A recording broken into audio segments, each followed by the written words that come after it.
MeTV 24 Meridian proudly presents your favorite way to start the day. Welcome to Mornings with Scotty Ray and Candace.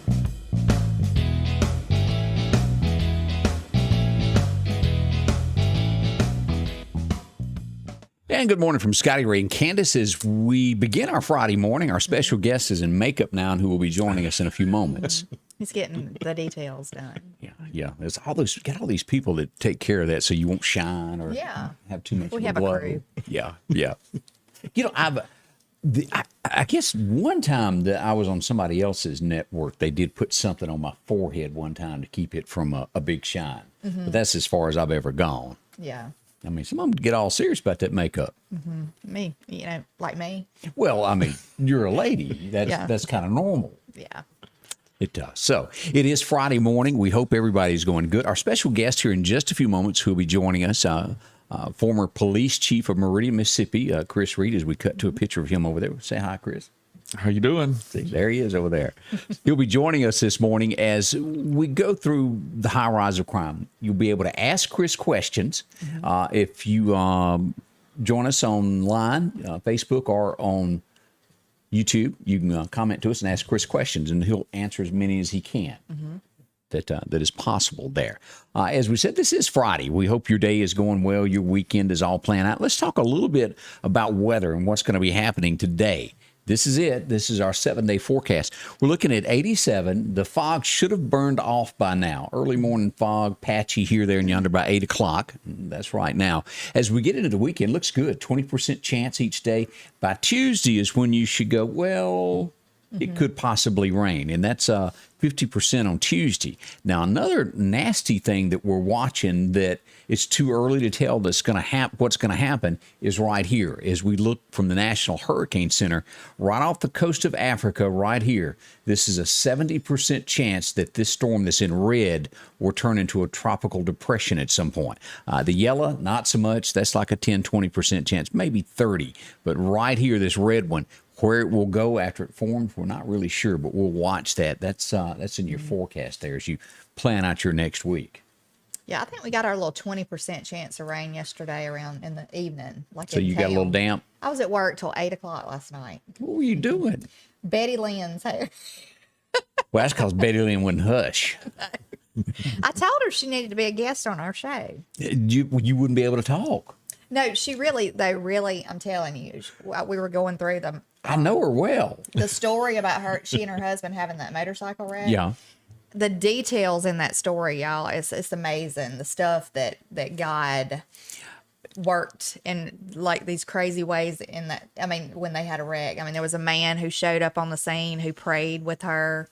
A friend of hers they were there with them. She saw the man too, but nobody else saw him. He's not in any pictures. Just the way that the day planned out for them, it was just crazy. Because, they had not planned on going in the direction they did.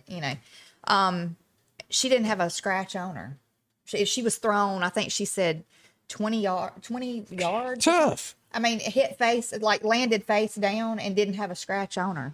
I'm still shocked that she ever got asked to be married because that she took a deep breath that a man could get a word in. Betty Lynn is funny now. I don't know that everybody knows Betty Lynn, but it's just... Yeah. She's hilarious. But anyway. Basketball, she's into that. So we do hope you're doing. That's our guest over here. Morning, Chris. Good morning. Good morning. What you been up to? Nothing.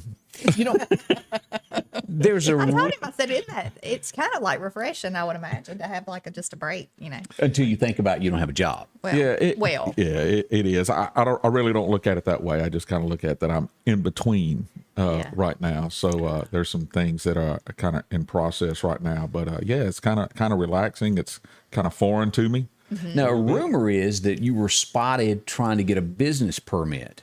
And I want you to clarify this if this is true. A coffee and donut shop called Chiefs.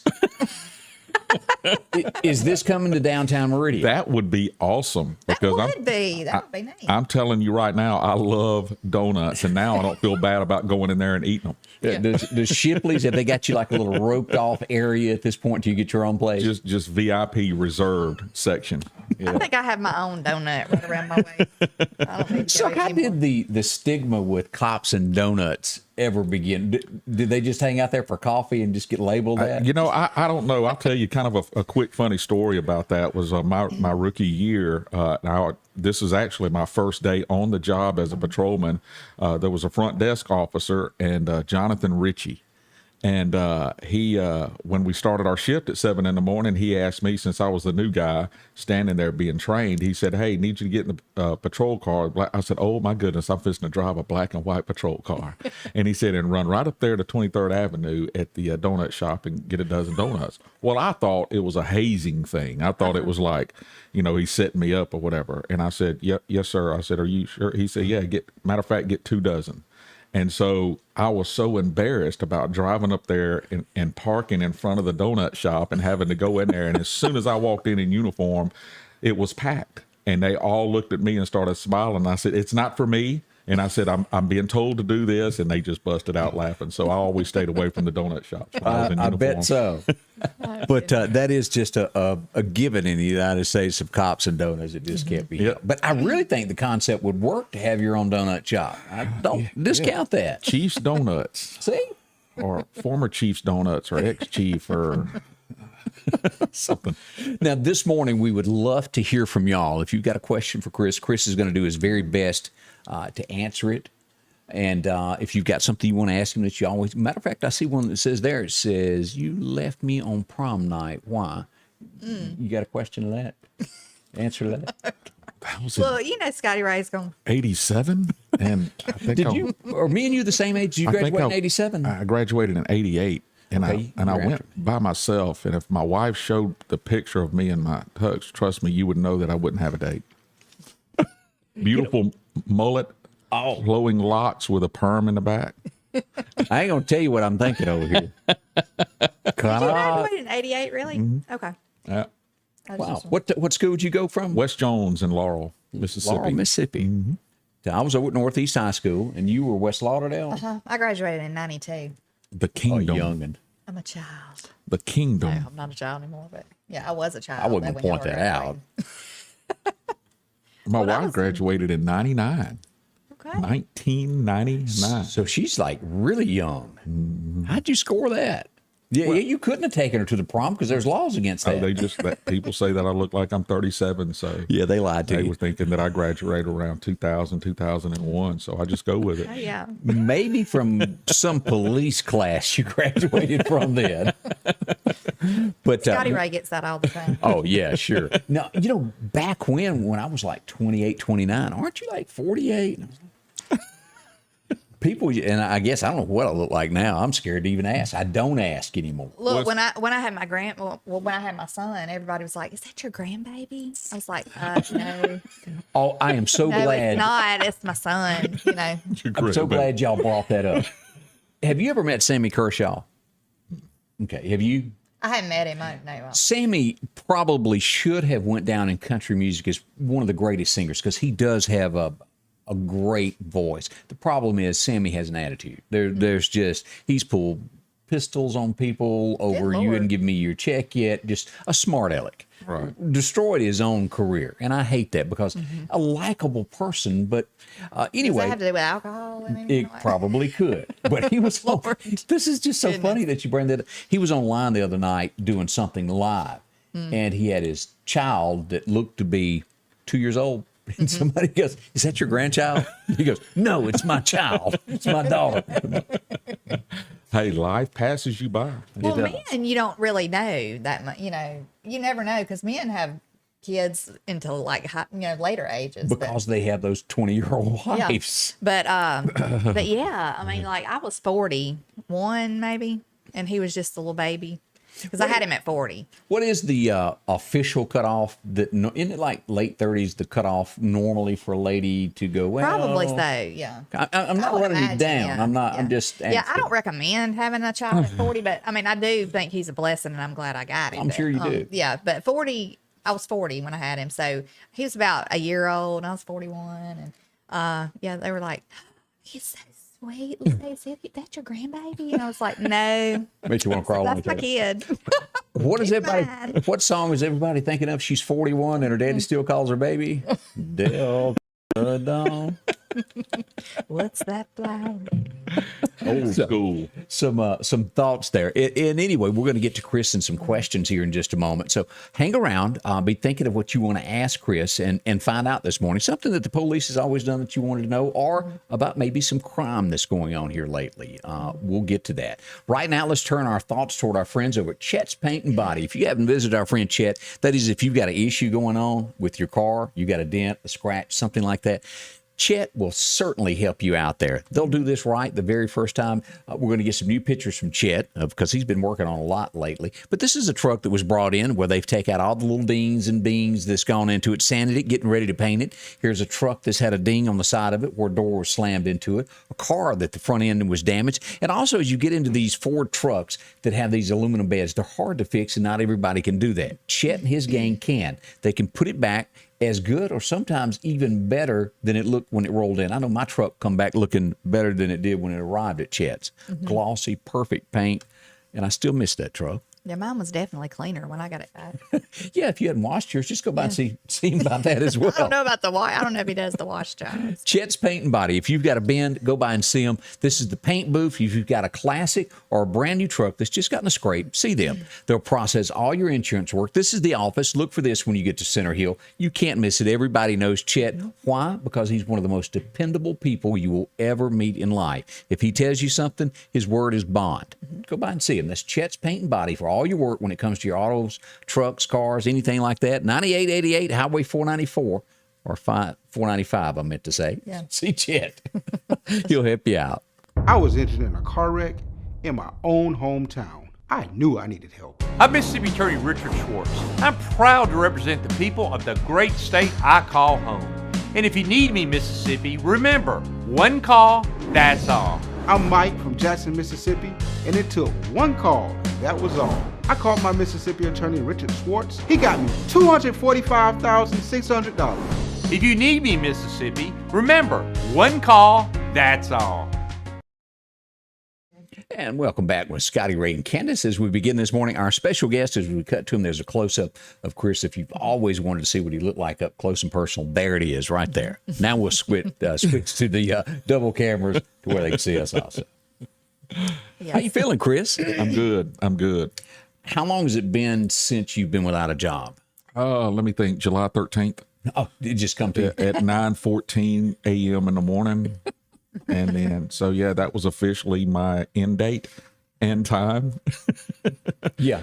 And things like that do stick with you. I remember my issue that time. I know down to the moment, the second you do it, it sticks with you. Yeah. Now, let's get to the meat of what's going on. I think everybody that's watching, everybody that's here, crime is on the uptick here Yeah. in the Meridian area, is it not? Yeah, it's definitely spiked. And just to kind of clarify some things, I believe I know why that is because I've seen it throughout my career. But whenever you remove stability from a department, Right. a police department, personnel, and with the morale and the guys being proactive and really getting a handle on things, and also having the support from your federal partners and federal entities with the assistance, when you remove that, that you create a vacuum. And so it's kind of like when the term first came out, defund the police. Well, if you would have looked at it nationally, crime just escalated because the criminals felt like the government was on their side because they were defunding the police, take away their And I'm not so enforcement sure that's actions. not true.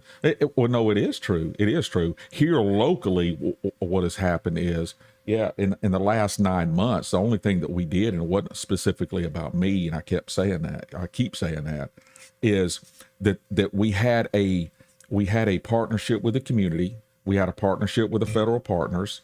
All right. We had a partnership with our neighboring agencies around, and we all came together, and the detective division and the patrol division bought into the system. And we started really pressing that those criminals, if they decided that lifestyle and those choices, that we were holding them accountable just like we're held accountable. And then there were consequences. And this has come from the criminals themselves. We've intercepted jail conversations where they're getting out of the game. There's too much pressure. They're feds are here. They're giving us federal time, yada, yada, yada. And so when you remove that, you create a vacuum. And now it's just all hands on deck. They're at free range. And we had a gang member that the detective division just 2 weeks ago was questioning him. And he said, yeah, basically when Reed was there, he said, we saw all these unmarked vehicles, the feds and the black Tahoes roaming around. We was kind of scared to move, We still try to do our thing, but we're scared to move. He says, now we don't see him. He's out. It says, we just, it's just like a Monday through Friday job. Is this a message, and we'll get into the gang thing here in just a moment, but is this a message from the criminals, what we're seeing right now with a change, as you put it, of leadership, where they're sending a message to the police department of, we're back, we're running things again? Well, they never went away. And I've said this from the beginning, you're never going to stop crime. Those that choose that lifestyle, they're creature of habits. They're going to continue to do that. But you can do a lot of things logistically and operationally to prevent and deter as much as possible. When you remove your logistic and operation efforts, when you remove that, you create a vacuum where they're basically doing what they want, when they want, without any kind of fear of any pressure or any consequences. That's the key, is now they're saying, hey, I did this and I got away with it. Whereas before, I was worried if there was going to be 10 or 12 unmarked, vehicles running around the corner or whatever and hitting the house and stuff. They don't have that. They don't see that now. The officers are doing everything that they can do. But because of this decision, they have been forced to be reactive because of the manpower issue and other things. The big picture, as you look at this, and as you look at it on a world level, you could almost say the same thing about Afghanistan, what's going on there. Correct. As troops pull out, correct, they're taken back over. Right. Yeah, it is. It's the same thing, just on a different level. Look at Jackson right now. There was so much crime. Their murder rate was surpassing what it was in 2020, in which you never want to use 2020 as a measuring stick for criminal crime analysis. You just never want to do that. But they've already surpassed that number, and they're not even through the physical year yet. And so what happened there is they've pulled like 50 troopers for assistance, the Capitol Police, the U.S. Marshal Service, all of those, and they're doing suppression details 24/7 right now in Jackson because they just can't handle the issues that's going on. Look, you're talking about a city where they have a no pursuit policy. Yeah. So when you communicate that to a bad guy that could care less about the laws, saying, you mean if someone turns the blue lights on me, I don't have to stop and they can't chase me? Well, you're just handing it to them on a silver platter. How long has that been going on in the United States? When did that become? And I assume it happened because of lawsuits. If somebody got hit or something, somebody chasing. Right. As far as that, I just know specifically about Jackson's policy. They have a no pursuit policy. We still have, even Meridian, we have a pursuit policy. We have a right as supervisors or whatever to call it off based on the severity, based on what the circumstances are surrounding that specific incident. But the bottom line is you have to still hold people accountable for their actions. And when you take that accountability away and you take the consequences away from their bad actions, then you just open the floodgates. You just do. You open it. We went, like I said, in 9 months, we changed the public's confidence level, And they actually partnered. I was communicating almost on a daily basis what we were doing within that department. To me, that's called transparency. I heard the word so many years, but never saw it. We have to be open. There were times that I went on there and says, look, we can't stop this crime, but we're doing everything we can to prosecute to the fullest. And then sometimes the judicial system would drop the ball. And it would be blamed on law enforcement. But so we were fighting those different battles. But you have removed that completely just in a matter of 5 minutes, not because they got rid of Chris Reed. It's because they removed what program and what mindset and what motivation that the department had. And they removed it just like that. And they just didn't realize the consequence. They realize now. Oh, yeah. Yeah. You know, you were talking about the partnership with the community.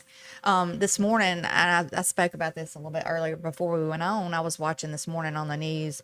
There was a preacher on there, and he was talking about, like, it's in these bigger cities, but, you know, we see the trickle-down effect of the same thing going on in our own towns, you know.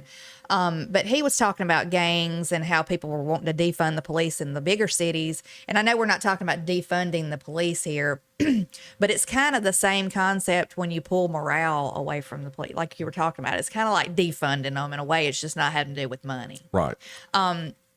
So anyway, he was talking about that it's a very important thing for the police department to partnership with the communities and make that bond and work together, like you said, because you give them confidence that you're going to be working with them, trying to take care. Because, I can't imagine these people who live in these communities where the crime is so high and rampant and they hear nothing but gunfire all the time and they're scared to probably walk to the mailbox, and that they've lived there for years, right? And a lot of the gangs are probably a younger generation, and they probably just feel helpless. And so when you have that positive attitude from the police department coming in and giving you that extra support and extra encouragement that they're going to try to help, I would think that would be a great thing. And then to have it just kind of a damper put on that. And I tell you, the key in the transparency and the response is having an administration in the police department actually physically going into the community where they're having issues and having those individuals speak with the chief of police. They don't want to speak with a dare officer, nothing against the dare officer. They want to speak to the chief of police when they have a concern and an issue. And I tried to do that. And so their mindset was this: hey, the crime has still happened, but at least I see him out here trying to do something about it. Yeah. And so when you remove that, the council thought, I'm just going to remove this one person. Right. So I can have my own political agenda or whatever motivation behind that, because they've given no logical reason behind that. But they thought they just removed one person. Whereas in essence, they not only removed that one person, they removed stability, they removed morale, they removed other assets within the department because they have left and gone on to other jobs.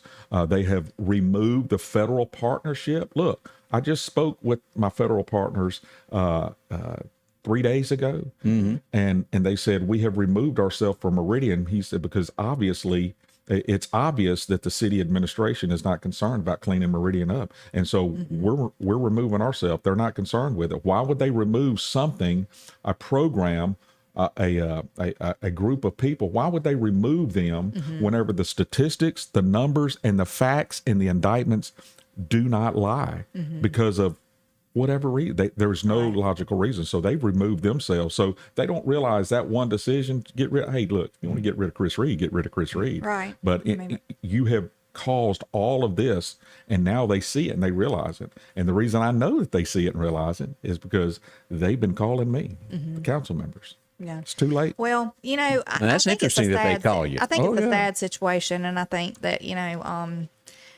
maybe I don't know what the answer is. I think that it'd be great if people had a little more what do you call it? Which direction are you going there? Well, I don't know if the people who were chosen for positions to make these very important decisions that impact a whole community had a little more experience under their belt. Right, Not right. just, I mean, I understand that not everybody's going to have experience, in a position, and you have to learn as you go and stuff. But I don't know or if you don't have experience, put a little more effort into doing a little more research before you make quick decisions. You know what I'm saying? It's right. I agree with you 120%. And another thing is that the beginning, their justification and their decision was they communicated with their constituents. Yeah. But then when you see an overwhelming support for the police department and what the community and the police department was doing, I'm talking about from Lauderdale County to the citizens of Meridian. And look, Lauderdale County, just because you live in the county does not mean That's that correct. you have no voice in the city of Meridian. Most if you of go us through work Meridian, there. if you Yeah. go through Meridian, work in Meridian, pay your taxes, all of you have a voice. And so you saw the overwhelming support and the whole shift here where I said from the beginning, it looked like the silent majority was not being silent. Right. That goes to show you and prove to them, us and everyone, that no, you weren't listening to your constituents because they're here in support of law enforcement right now. Right. And there was over 3,000 people who signed that petition that was going around. I mean, over 3,000 people within That's a matter of crazy. just a few days. Yeah. Right. Speaks volumes. And it, I watched, the people respond to the I don't even know that was even brought up on a petition thing, but No, it but wasn't was before kind of the like it was council. just disregarded. Like it didn't matter, and I don't like that. And that doesn't breed a lot of confidence in the community either, in the council. Well, I think the main, to me, the most concerning thing right now for the citizens of Meridian and the community is not the fact, look, I'm not the first department head they removed. Yeah. Okay. Even though there was, they haven't given a logical reason, but it doesn't matter. Right. But I think the most concerning thing now is two things. Number one, it shows the community has to get involved in local government, and local government has to understand this. They have to. You work for the people. Yeah. All right. You start having issues like this when you have a politician that has their own political agenda and they But wait make a minute. decisions based on their own political agenda. I heard Biden tell that little worker there, I don't work for you. You remember that? Right. And I think a lot of them have that concept. Right. Well, right. I said a while ago, I wish people had a little more experience. I understand that not everybody's going to have experience. I commend anybody that wants to step up and try to take a position to make a difference. I commend anybody that wants to do that. But in doing that, you do need to listen to the people. The people, do have a voice, and they do pretty much pay your salary in a way. They pay Right. taxes. They do, and even though, like you said, we don't live in the city of Meridian, we work there. We're impacted by the crime just like everybody else, because we're working there. And, I don't know. I wish people would listen to the citizens a little bit more and not just listen to friends or people that, they think might be the people who are voting for them in Right. their ward or, Right.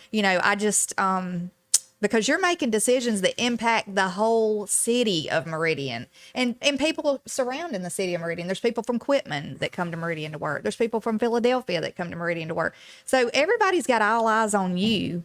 So make a decision that, Now, I That's a good interrupted you. I don't think you finished your thought on what you were talking about there. Yeah, so the most concerning thing that the people need to understand and realize this, and there's two things. Number one, this effect here, it's watch what I tell you. In 4 years, you're going to see a huge turnaround as far as the amount of voters coming out. Meridian, so too. I think it's 14 to 16,000 registered voters and hardly any turned out. And that's been that way. That's been a trend for the past few years. But watch what happens in 4 years Yeah. because they say, hey, we don't want this repeated again. So the most concerning thing that to me is the fact of this. You have a new administration, a new mayor, okay, and a new council with the exception of Dr. Thomas. The first week, he was inaugurated on Thursday. All right. Monday, he communicates, he leaves for the week. His first week in office. I'm going to be out of the office. Contact me if something happens. First week. The second week, you have the council, the new council members blaming the mayor, and you have the mayor blaming the council members. yeah. So the concerning thing is this: you're talking about your first 2 weeks in office, and we're Right. fixing to deal with this for the next 4 years. So that needs to be concerning there. Can they come together and work together? Yes. Should they? Most definitely.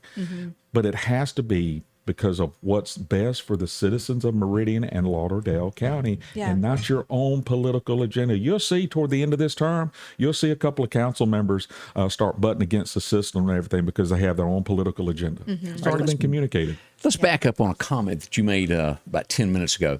You said that you had been contacted by some council members after the vote. Correct. Do you think those calls were to go, we've made a mistake?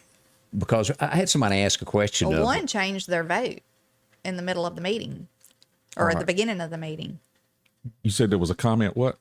Somebody wanted to know if you would consider going back, and I can't answer for you. So I'm going to throw that back on you. Okay, a couple people have called you, correct, and apparently that would be, would you come back to work if we offered that to you? And your answer to that would be right. So the first day, the first council meeting that they voted me down.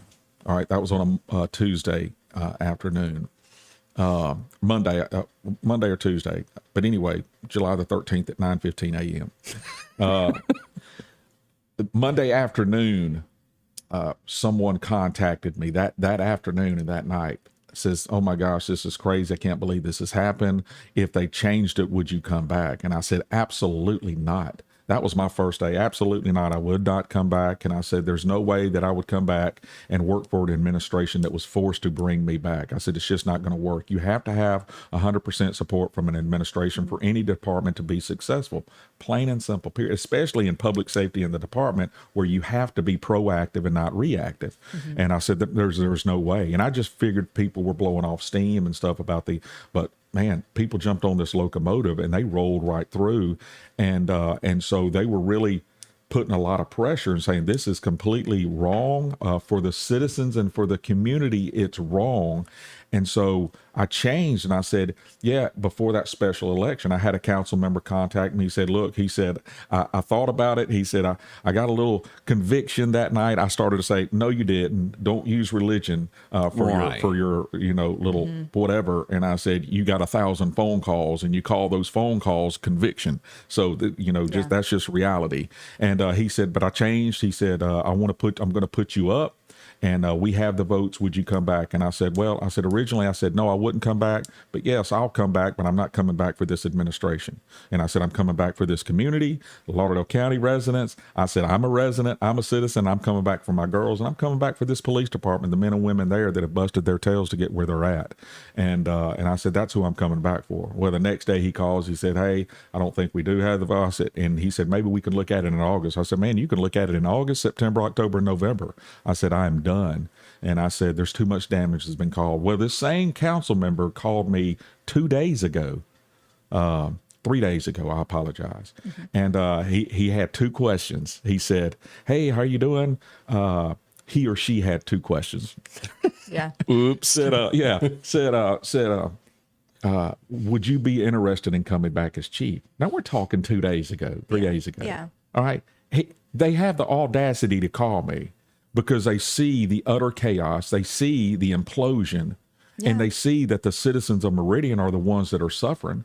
Look, them kicking me out only affects one person. Right. But they see that their decision, for whatever reason, whatever motivation, has affected this community in such a negative way. And they have lost the confidence day one from this council board, legislative branch, and the executive branch. Look, there's no mayor that doesn't know who his administrative staff's going to be. And there's no mayor that ever comes in that doesn't communicate with his legislative branch. All right? Now, correct me if I'm wrong on this. Let's say that you had a change of heart, and this is all hypothetical, and tomorrow you went back in.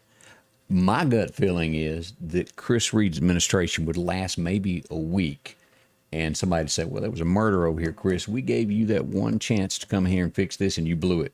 I think it would be more of a setup at this point to show that you're a failure to make them look better. I don't think it would be. Yeah. Am I wrong? No, you're not. And look, I've thought about those things as well. Look, there's too many good officers that have just left in the past 3 weeks, and that I know of, and also that I know that there are several others that are in process on leaving. That is too much damage has been done. All right. And so for me to come back now and have a skeleton crew of a department. Right. That they are overwhelmed, they are overworked, and plus, I'm not going to say that would be their motivation to set me up. The only reason that these council members are reaching out to big supporters, people in the community, business owners, and myself, the only reason is they're wanting to change. They're wanting to change the community's perception of the council. I can see that. That's the only reason they're doing it, because a month down the road they'll say, see, we just had shootings again. Yeah, y'all wanted Chris, you got him, but look at him, no difference or whatever. So, yeah, look, I just do this.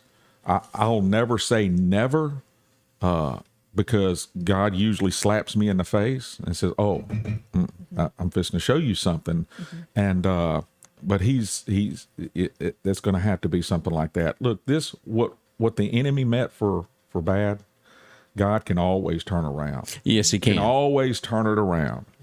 Sometimes God will say, all right, you wanted a Saul? I'm fixing to give you a King Saul before there's a David to come. I am not comparing myself to David. Right. I understand that. Right. I'm not saying that whatsoever. But I will tell you this. I am firm with my foundation, all right? Yeah. I have a firm foundation, and that's Jesus Christ and him crucified. And so whenever you speak truth, and whenever you stand up for truth, you're not going to be liked. You're not going to be liked. You're going to be hated. They don't want that. The enemy hates that, despises that. And don't think for one second that the enemy won't use somebody that, quote, says that they go to church, or quotes that makes decisions, well, let me pray about it, when they have no intentions on praying. The enemy will use those people just like that. So I'm going to continue to stand up for truth. And that's it. And we're not going to be liked. It goes with the territory. More coming up with Chris here in just a moment. And we've got some more questions for Chris. So let's turn and talk about our friends out at Freeman Tractor. There's always a lot going on at Freeman. If you need a lawnmower, you need a tractor. And they want to do some thank yous here, folks that have been in over the last week or so and did some buying. A big thank you here goes out to Mr. James Smith, who came in and got him a Patriot lawnmower. Those are nice. I don't know if you've had a chance to ride one of those, see those. And the list just keeps going here. Also, a big thank you to Mr. Ricky Cheney, who came in, got him a new Skag there. That's that Tiger. Boy, that thing will scoot across the yard there. Also, here's another gentleman that came in, Mr. Sosaby, picked him up. And the list just keeps going here with commercials of people that have come in and bought these for commercial cutting. What I did want to point out was we really got to go out and help Keith and them. Well, you can't see who bought this tractor, can you? They can't take pictures. Those boys, they can work on lawnmowers, they can work on tractors, but they cannot take pictures. See my friends, you can't miss them. They're out in Cicalina. If you need a lawnmower, tractor, anything that you're looking for, they've got it there. Freeman Tractor, Highway 494 in Cicalina. They'll help you out and take care of you. I'm attorney Richard Schwartz. Why do bikers hire us after their accident? He was from Mississippi, so why not get my homeboy a shot to help me? They talked to me like they were my friend, like he already knew me. Anything I asked for, they were there. And welcome back with Scotty Ray and Candace, as we have our guest, Chris Reed, in with us this morning. And we cut over to Chris, and there's Chris once again. He's grinning from ear to ear. Just happy to be I was someone. in the middle of asking a question. They say I have like 72 teeth. Now, let me ask this, and then we'll get to your question that you asked. But this is one of those that that's kind of been hid from the public for years. Gangs. How many different gangs do we really have in the Meridian area? And am I right in saying that they showed up somewhere around Katrina? We may have had them before, but in full force after that. Right. We've had them even prior to Katrina. All right. The reason you never heard about them is because we didn't have social media. All right. We didn't have Facebook, Instagram, Snap, all of those things where you got instant news, whether true or false. You just didn't have that communication platform like we do now. But it's always been here in Meridian. You have two main. You have several small factions that have kind of branched off from these main ones. But you've had back in the day, it was the Gangster Disciples. But you have the primary ones that we see more of are your BDs. They call BDs Black Disciples, and then you have your Vice Lords. Vice Lords. Okay, I've heard that name before. Right. So you have two main factions, but then you have the I think the Rolling 40s or the 60s, and you have a lot of other little small factions that branch off from that. And so, and when I talked about earlier about that that vacuum that was created by removing the proactiveness and all of those things. Well, when we took off 12 to 15 high priority, high value targets in partnership with the feds in Meridian that were repeat violent offenders and they were gang affiliated, we removed that. It created a huge vacuum. And so you had other members in those gangs saying, hey, I want to step in. I want to be a lieutenant in that gang. They have a rank structure. And You say, I didn't know that. Yeah, they have a rank structure and everything, and organized crime. Basically, it is. Look, you've had organized crime for years and years, forever. And so, so any it's the same truth way here. to this? I've always heard this, that for them to move up in rank or to join a gang, they either have to shoot somebody, maybe in the leg, or maybe they do something more dangerous. Yeah, there's different initiation processes. And so as far as the specifics in each gang, I had a guy what I considered my intel guy, and then had a couple of detectives that were just very well versed in that and knew a lot of the gang members, and through their intel and I guess information gathering. But yeah, there's a process. Hey, if you want to move up in this, you're going to have to do this. You're going to have to rob. You're going to have to do a strong arm robbery. You're going to have to do an armed robbery. Hey, you're going to have to go by that place, that rival gang area, and you're going to have to shoot up a house or shoot up the car. So a lot of the things we see in the news stems from this. Oh, most definitely. Look, you'll see this. This is not a trend. This happens all the time. If there's ever a gang member, whether it's vice lords, BDs, whoever, that gets shot or gets killed, trust me when I say this, there's going to be retaliation. And a perfect example was the individual that, and this was actually a Hoover Crip, but an individual that was shot and killed just last week. That was going to be one of my questions. Station. Right. Well, the next day, word had gotten out that they're gonna shoot until they kill a BD. And because they're retaliating, shooting up stores. If they roll by a store, if they roll by a Walmart, if they roll by anywhere and they see a known gang member, a rival gang member, whatever, they're just going to roll by and just pop off, Any chance, and let me just throw this out there, and I know investigations are ongoing, and I know you're not a part of the police department now, but from your, just stepping back, the veteran that was killed by a 16-year-old in Meridian, is there a chance that could be gang-related, or is that just, you can't comment on that? Yeah, well, I don't know enough about that specific or anything, just based on What you see.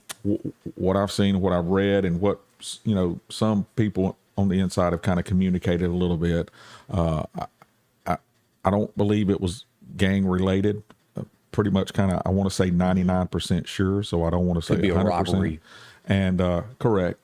So I don't think it was leaning toward that.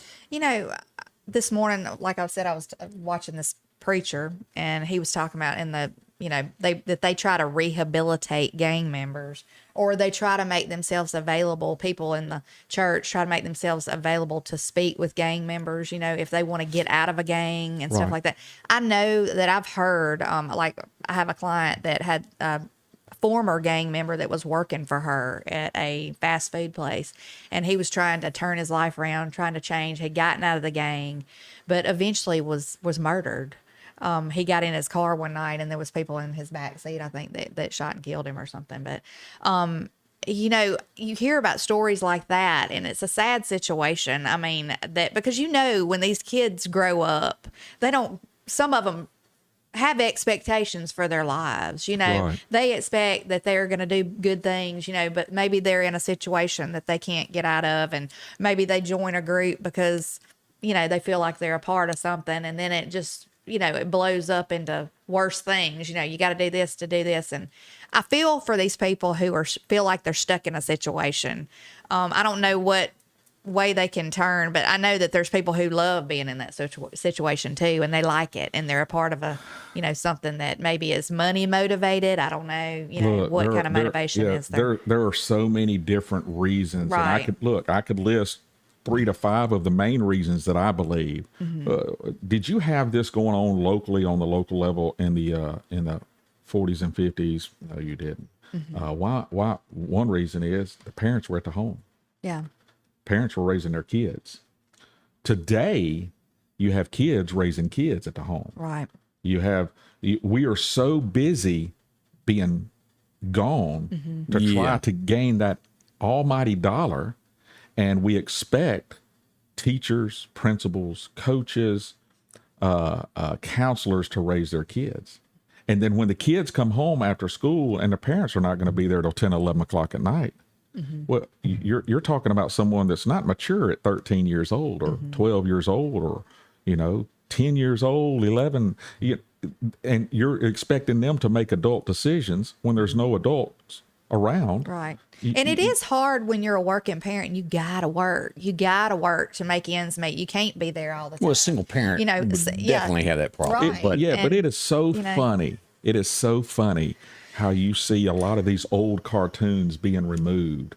Wile E. Coyote and the Roadrunner, and then Elmer Fudd with a little shotgun with a bunny. They Yosemite Sam. They remove that, yet they never say anything about a child sitting in his home 12 hours a day during the summertime playing these video games that's zombie games, dismembering people, killing cops, all of those. They don't say anything about that. What do you think? What do you think is going into their mind? Right. Elmer Fudd, or that being entered into their mind, and they entertain those things and said that's how you deal with problems and handle problems, because you're going to be recognized on the streets because you did this action. Yeah. So there's a lot of different reasons. Kids raising kids in the home, the parents not being there, and also the system is starting to remove the consequences from their actions. Right. And when you start removing the consequences from their actions, then you'll see, what we're seeing today. I do believe that consequences are a needed thing. I mean, from a early childhood on, even as adults. I mean, if you don't have consequences. Now, you asked a question while we were on commercial break to Chris, and I'll let you ask that to him. Well, I had a customer the other day. We were talking about the crime and everything, and because I know just the other day we were like, oh my gosh, this, and this went on just today, Yeah. So we were talking about.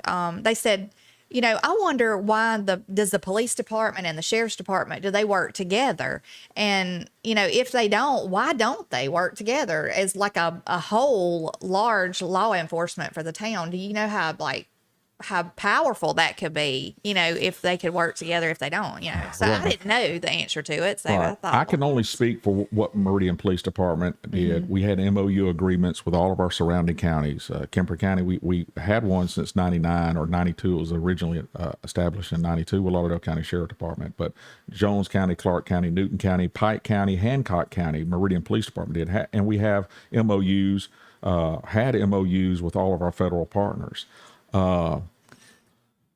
Meridian Police Department and Lauderdale County Sheriff Department, I'll tell you this: the patrolmen and the deputies, they work together. I've been there since '99, and I always used to say that's above my pay grade. That whenever you have division with the city administration and county administration, then it has a trickle down effect.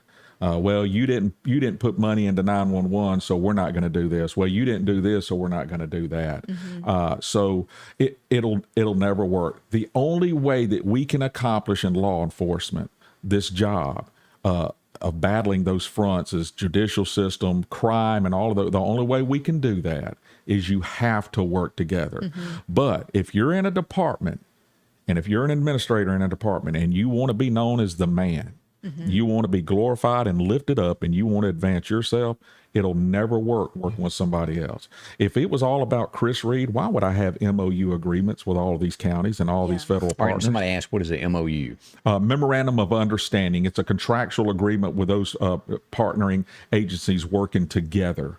all right, that they're able to work together. I do an MOU with, say, Newton County. If a Newton deputy comes over here and we're doing a detail or something, he has jurisdictional authority because we swear him in as a law enforcement officer, like and vice marriage versa. license. Like a marriage license and stuff. So yeah, exactly. But if I wanted to be, if I wanted to be known and I wanted people to say Chris Reed's name, we would never be successful, because no one man can change a department and secure a community. He can't do it. If I went my whole career and nobody knew my name, but the job was done, we're successful. But if you have an administrator in a department that wants to be known as the man, ego, pride, and everything, then you'll see that it will never work. He don't want to work with anybody because he's afraid somebody else will get the credit. And it just can't be that way. I know in a couple of years, I'll just leave it at that. I know in a couple of years that there's going to be some changes or whatever, and That's good to know. Yeah. And I support this individual 120% because we're all about partnering together. You have to partner together to accomplish this. Yeah, because that would be a great thing if, like, you had one big, force that.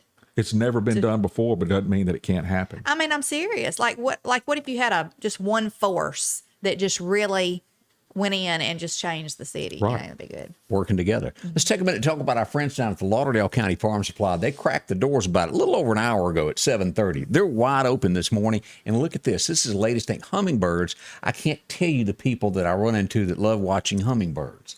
Put them outside their window on their porch to watch those little. Oh yeah, I love I think watching. they'd hurt you, them little beaks, but I ain't getting near them. But they love some sugar water. But if you're looking for an Alabama, an Ole Miss, Mississippi State bird feeder, they've got those for those hummingbirds. Also, as we talked about yesterday, fall is right around the corner. They're getting everything hooked up right there in the shop there. This is the gift shop for anything that you may be looking for decoratives, for the kitchen table as we get ready for Thanksgiving. Not far off. Don't forget about that. As we go, the next step that we do is game cameras, because deer season's right around the corner and it's time for husbands to disappear. And they will. And Give them a month. Wives hunt. Yeah, just not on a large scale. Hush. Some husbands has wives that tag along. They keep going, I tried to leave her at home. She won't go away. Some wives kill something and the husbands don't.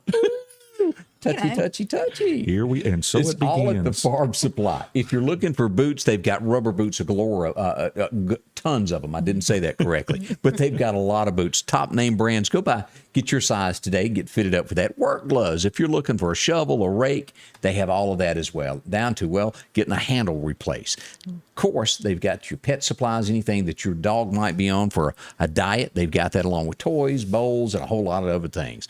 Flies, if you have that, insecticides and fertilizers, and snake away. All of this, all taken care of. And if you're getting ready to plant your fields, make sure to see the Lauderdale County Farm Supply first. Wheat, fertilizer, anything that you may be looking for, along with, guns, ammo, the whole 9 yards at the Lauderdale County Farm Supply. I'm calling about my accident claim.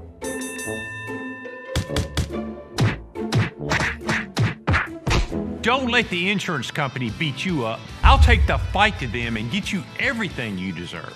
One call, that's all. And welcome back. And she's picking on me about my southern language that I sometimes cannot say. Yeah, Scotty Ray, y'all go get you some insecticide. Well, what's the proper way to say it? Insecticide. Insecticide. But Like insects. right, Killing but I think insects. the way I say it, I think it sounds better, doesn't Crack it? pipe, peace pipe, same That might be a thing. little bit different situation. I don't know. Insect. Now I got a complex. I'm just never thinking. going to want to say that again. What's a different word I can use I don't for it? know. Bug killer. Bug spray. Yeah, that's what I want to go You got with from now. bugs? Get you some bugs. We've got about 8 minutes remaining on the program this morning. Yeah. And, Wow. It is Flies long. by. It just flies by. What does Chris, what do you say to the community? What is it that you want to pass along that we hadn't gotten to, the question that maybe we hadn't asked you, the message that you wanted to throw out there? Your Yeah. wife is overworking you? What is it? Yeah. I'm not even going to say that because then she will. To the community, I just in all of this, and look, I've had an outpouring of support, and it's been humbling, but I'm okay. I'm good. This isn't even a circumstance, and I mentioned it before that I hired an individual here, 27 years law enforcement experience. He's a minister, and I said, "What makes you come to Meridian?" He said, "Chief, I don't know. I don't know." Well, the same. I mean, just he's a good guy. The same day that I was voted out, all right, is the same day that his son was shot and killed in Hattiesburg. And that afternoon, I'm sitting at the house and just inundated with text messages and phone calls and all of that from supporters. He texts me and says, "I don't know what's going on in Meridian, but I'm praying for you." And my goodness, I said, perspective. I'm not going through a circumstance. This is just, I'm in between jobs. Was I done wrong? That's not up to me to decide. God hasn't called me to stand up and defend and fight against the government either. He said, just be obedient. I never told you the road would be smooth. So, but to my message to the community is this: look, your voice has been heard. It's going to be heard, and in 4 years, look, 4 years is not a long time. Before you know it, it'll be here. It will be. And there's going to be some changes. Yeah. People have asked me what my plans are. Look, he told me to just live for the day. I'm not promised tomorrow. Even when he says to pray, give us this day, our daily bread. Not Saturday's bread. Give us this day our daily bread. And let me worry about tomorrow. Right. And the next day and the next day. So I'm not going to shut any doors. Now, it's not up to me to shut. We're going to use you, and I just hope you're hooked on this, because you're going to be our special guest and our crime analyst, as I teased that last night. But, when we get into situations that we don't understand, we're going to call on you to come in to help us kind of weed through, to take a look at what's going on and ask for your advice. What would you do in a leadership? Right. You could call me every day, Scotty, because I came here last week in your absence or whatever, and I got paid $700 for an hour. This man loved it. Look, I'm gone. I wanted to bring this up. I don't know if y'all know this, and I think each of us loved this lady. Today would have been Lucille Ball's birthday. She was born in 1911. But was she not the lady of all things? I loved Lucy. She has a birthday. Let me see here. Also, you were probably, I don't know, you weren't old enough. 1960, Chubby Checker went on television and done the twist for the first time and instantly became a nationwide hit. Everybody was doing the twist after that. So that was one of the things. Let me see what else happened today. Oh, I really still stick with Elvis's version. I think it's better. Willie had a #1 hit with Always on My Mind on this tape back in '82. What's your favorite version? I like the Elvis one better. What you going with, Chris? Elvis or Willie? Neither. I just created some enemies. Oh, yes, you did. This was a turning point. I remember when this was released, 1990. This hit the radio. It was shipped. Friends in Low Places. Garth Brooks, the song was shipped out, and it became history. What a lot of people don't know is Mark Chestnut recorded it at the same time. Garth made it to radio first, and if you go back and listen to Mark Chestnut, you'll know why it wasn't released.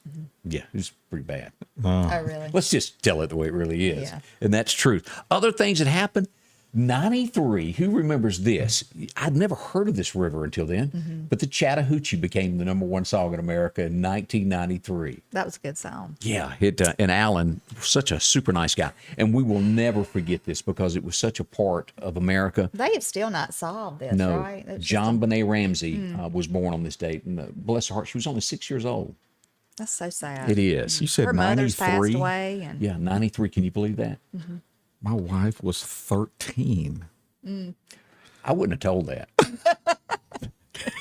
He's just trying to point out to everybody else he's got a younger wife.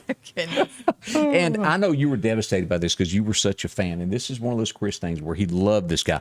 Matter of fact, I saw the CD laying on his seat last week when he was here. Rick James was found dead back in 2004. She's a super freak. She's super freaky. I don't know what else he ever sang, but I do know that song. I just know Rick James from Dave Chappelle. Back in the day. He kind of... Do you have any boots like he wore? Let me show this picture again, Chris. You got any boots like this? Those red boots that come up above the kneecaps? No. I do. No, I don't, and I didn't. But I went through the trend of the parachute pants and the I did have the ankle high Reebok with 2 Velcro straps. I miss those. Look, I told y'all I had I don't have the red boots, by the way. I have black ones. Yeah, now we all got that mental image of. No, but I used to have the parachute pants. Turquoise parachute pants with hot pink zippers. Yep. I'll give a secret. I've always wore flannel. There's no difference to me today than it was in 1990. I couldn't say Scotty Ray and parachute Look, pants. I am living proof because back in the day with the parachute pants and the Reebok, I even woke up Christmas morning and got my first album, which was Michael Jackson, the Thriller. And I used to do dance contests and actually won them at the skating rink in Laurel, Mississippi, and Sunshine Skating Rink. But that's living proof that we are all born into sin. Yeah, we are. Chris, we want to say thank you for coming out this morning. And each of you that joined us, thank y'all for dropping by and spending. Chris is going to be back with us. He's going to be a regular with us as we do ask his advice, especially over the next 4 years as to what is going to be coming and where our community is headed. Thank you so much. And if you've got a question, feel free to still post it here. Yeah, we're going to write them Chris down. So the next time he's on, he can answer them. Yeah, So, that's all happening. Thank y'all for having me. Look, this is just this picks my spirit up, and I enjoy it. I love it. Even if I'm not coming here for the paycheck. I like it, but I'm not coming here. There you go. Sunshine and a high of 87 today. Right now, about 76 as we make our way. Chris, thank you for stopping by this morning. Thank you. Thank you. Scotty Ray's weather is brought to you by